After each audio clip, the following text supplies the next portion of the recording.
मिला है। अलग अलग तस्वीरें भी हमने आपको दिखाई। बिहार में अलग अलग शहरों में ताजिया जुलूस के दौरान मारपीट हुई और हिंसा दिखाई दी। आगे बढ़ते हुए जो अगली बड़ी खबर है वो यूपी की बलिया से है, जहां पर ताजिया जुलूस में हंगामा हुआ है। यानी बिहार के बाद अब यूपी से भी खबर सामने आ रही है। ताजिया जुलूस से लौट रहे युवकों पर कुछ लोगों ने हमला कर दिया। हमलावरों ने 2 युवकों को गोली मार दी है। आरोपी की गिरफ्तारी के लिए टीम का गठन हो गया है। हमले के बाद बलिया के एसपी की बड़ी कार्रवाई भी सामने आई। रेवती थाना प्रभारी प्रशांत चौधरी को लाइन हाजिर कर दिया गया है, क्योंकि इसमें पुलिस की भी लापरवाही बताई जा रही है कि मामला ऐसा भड़का कैसे। सीओ सदर अब इस पूरे मामले की जांच करेंगे। जो बताया जा रहा है, हमले के बाद बलिया के एसपी ने यह बड़ा एक्शन लिया है और लाइन हाजिर करते हुए रेवती थाना प्रभारी प्रशांत चौधरी को लाइन हाजिर किया और अब इस पूरे मामले की जो जांच है वो सीओ सदर को सौंप दी गई है, ताकि इसमें सच सामने आ सके और जिनकी गलती है उनके खिलाफ कार्रवाई हो सके। आरोपी की गिरफ्तारी के लिए टीम का गठन भी हो गया है। ताजिया जुलूस से लौट रहे ये युवक थे जिन पर अचानक से हमला हुआ। यूपी के बलिया में ताजिया जुलूस के दौरान ये हंगामा देखने को मिला। ताजिया जुलूस में ही जो लोग मौजूद थे, लौट रहे थे लोग, इन्हीं युवकों पर हमला हुआ। फिलहाल जो लोग जख्मी हैं उन्हें अस्पताल पहुंचाया गया है, जहां इलाज सभी का जारी है।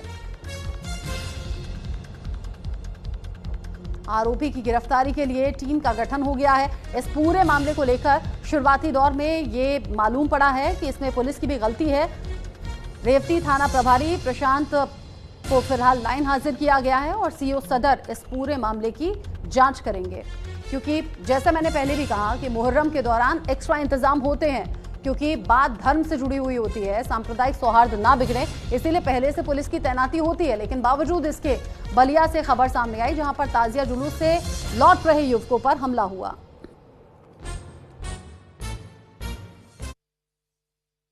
पुलिस वहां मौजूद थी और इसे निकलवा दिया गया था ताजिए को, लेकिन वापस आते हुए फिर इन दोनों पक्षों में झगड़ा हुआ, जिसमें फायरिंग भी हुई थी, जिसमें 2 लोगों के फायर आर्म इंजरी प्रथम दृष्टया जो डॉक्टर से बात करने पे मालूम पड़ा है पड़ी थी। 2 और लोगों के सामान्य चोट थी सिर पे, जैसे बांस इत्यादि से लड़ाई हुई हो। इस पूरे प्रकरण में क्योंकि पुलिस की ड्यूटी लगी हुई थी, कहीं ना कहीं ऐसा प्रतीत होता है जो लोग जुलूस के साथ थे उनकी शिथिलता थी। इसमें जो जुलूस के साथ सब इंस्पेक्टर और आरक्षी लगा हुआ था, उनको तत्काल प्रभाव से प्रथम दृष्टया जो जांच की गई है उसमें दोषी पाते हुए निलंबित किया गया है। बिहार और यूपी के बाद मध्य प्रदेश से भी इस तरह की खबर सामने आई है, जहां पर उज्जैन में हिंसक झड़प हो गई। मुहर्रम जुलूस के दौरान ही यहां बवाल इतना ज्यादा बढ़ गया कि जो बेकाबू भीड़ थी उसने पुलिस के रखे हुए बैरिकेड्स तक तोड़ दिए, उन्हें जमीन पर गिरा दिया, कुचलते हुए आगे बढ़ गए। पुलिस ने बेकाबू भीड़ को कंट्रोल करने के लिए लाठियां भी भांजी। आयोजक समेत जो कई लोग हैं उन पर शिकायत दर्ज हो गई है। मध्य प्रदेश के उज्जैन से मुहर्रम जुलूस में बवाल मचने की खबर सामने आई। यहां जुलूस में शामिल भीड़ ने पुलिस के जरिए लगाए गए बैरिकेड तोड़ दिए और जबरन यहां घुसने की कोशिश की और कोशिश में कामयाब भी हो गए। आप देखिए, एक के बाद एक लाइन से कई बैरिकेड्स लगे हुए हैं। बेकाबू जो भीड़ थी वो ढकेलते हुए बैरिकेड्स को नजर आई और बैरिकेड जमीन पर गिराकर फिर उनके ऊपर से गुजरते हुए ये लोग आगे बढ़ गए।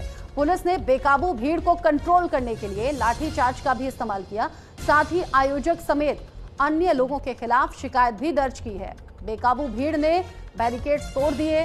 मुहर्रम के दौरान ही ये बवाल बढ़ा। ताजिया जुलूस निकाला जा रहा था।